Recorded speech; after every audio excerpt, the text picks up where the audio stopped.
Hadj est un consultant spirituel. Il est voyant et médium du monde des vivants et des morts. Il est aussi chercheur en spiritualité et en mystique. Il est aussi le fondateur du Centre international Aura Positif. En prélude, donnons un sens à nos mots. Quelle définition vous donnez au mot sexualité? D'abord, merci de m'avoir reçu. Et bonjour et bonsoir selon les temps à travers lesquels nous sommes reçus, parce que le monde aujourd'hui est un petit village qui tourne. Oui. Alors, le sujet que vous lancez comme ça, moi j'appelle ça l'univers sacré de la vie. L'univers sacré de la vie, l'univers créatrice de la vie et l'univers magnifique de la vie. L'univers anthropologique du bien, du mal, du conçu, du défait et du réalisme de la vie. On dit par moments que chacun détient l'existence des faisabilités de sa vie.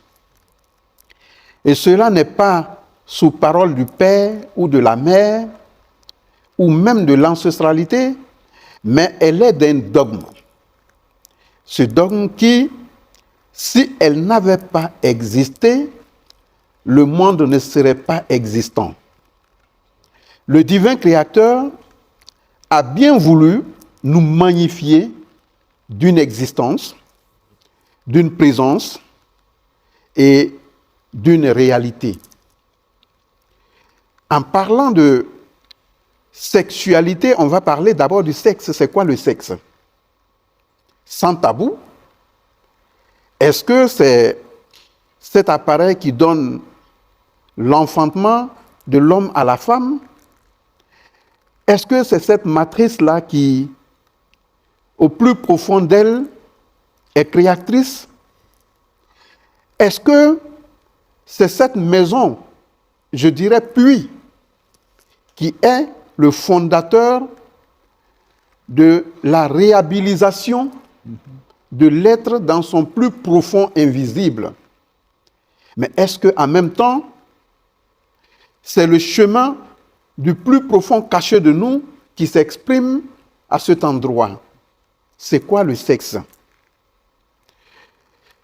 Pour en dire, je vais d'abord m'incliner devant mes pères, sans lesquels je ne serais pas sur cette terre. Je vais également m'incliner devant mes mères, sans lesquelles mes pères ne m'auront pas donné vie. Alors, spirituellement parlant du sexe, est-ce que c'est une partie génitale de l'être humain ou c'est un prolongement divin en l'être humain? C'est d'autant tellement important que nous allions au-delà du physique touché. C'est ainsi qu'on va découvrir certaines personnes qui vont qualifier la sexualité ou la science sexuelle de plusieurs facteurs de mots, dont le yoga sexuel, le tantra sexuel qui est du tantrisme, le bouddhisme sexuel et le vaudou sexuel, sans compter la sexualité au sein même des religions et des confréries d'initiation. La sexualité se limite à ce désir corporel humain où elle est constructive au-delà du corps humain. Est-ce que c'est un central moteur en nous? Est-ce qu'il est même le sens de l'existence sur Terre? Nous devons en parler, et je le redis sans tabou, parce que le sexe est cette chose-là qui nous construit et qui nous déconstruit.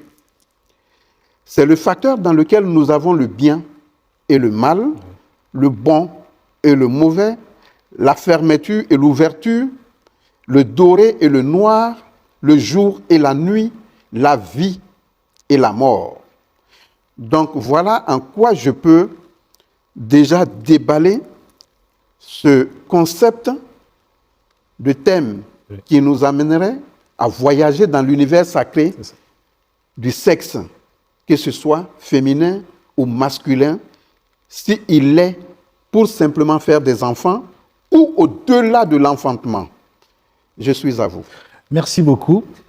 En même temps, je peux poser la question, et quand débute la sexualité chez l'homme, selon vous?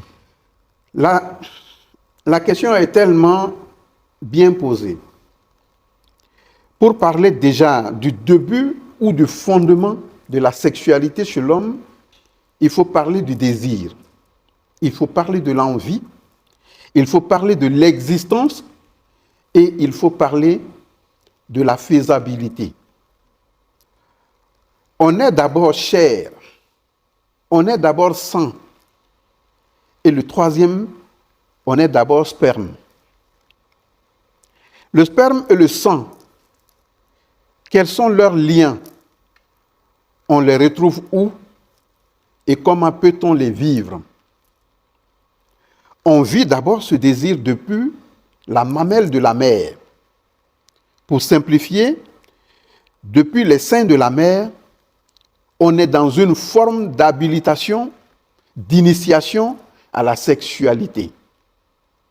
Parce que le bout du téton d'une femme est un sexe d'abord avant que le sexe même ne soit celle qui sorte du ventre. Dieu est tellement magnifique qu'il donne des signaux avant que l'être ne puisse être habilité à les vivre. C'est pour ça qu'on dit, un enfant qui tète est un enfant qui a une vision sexuelle. Un enfant qui ne tète pas est un enfant qui a un gros désir sexuel. Parce que d'abord, la femme, par symbolisme de matrice, par symbolisme de puits, par symbolisme de serpent, elle est celle-là qui donne valeur au sexe masculin. Un sexe qui n'est pas forcément d'abord celle du plaisir, désir charnel qu'on pense. Mais la vie de tout un chacun se définit par celui-là qu'on peut appeler le tout premier antenne du corps, le sexe.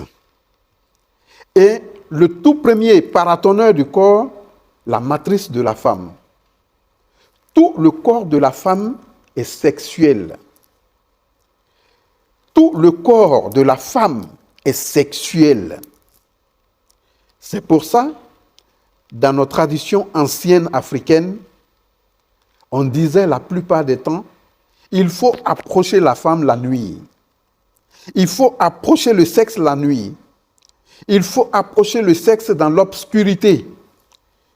Ce n'était pas pour des questions de honte ou de vouloir ou pas, mais c'était pour permettre ce rayonnement arc-en-ciel du sexe, matrice de la femme, de prendre place et position de manière à ce que le rayonnement nourrisse l'homme.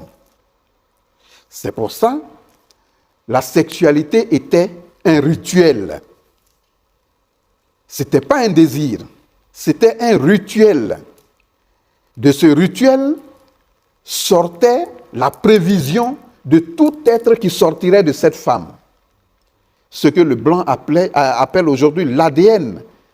Chaque femme a l'ADN de chaque homme qui viendra en elle sans même l'avoir rencontré. Oui. Et c'est dans ce noir de nuit qu'on détecte cette bivalence énergétique dans la femme. Ce qui n'est pas le channel du désir ou du plaisir, dont on en viendra, oui, mais la recharge corporelle énergétique de l'homme à la femme, de l'homme qui sert la femme d'une batterie à un chargeur, d'un chargeur à un téléphone. La femme est ainsi, mais elle joue le double. Elle décharge et charge. Et c'est un peu ce côté qui est important, là où j'ai parlé en entrée de puits et du serpent. Ok. On va puiser dans la femme. Et qu'est-ce qu'on va puiser? Je pense qu'on aura le temps.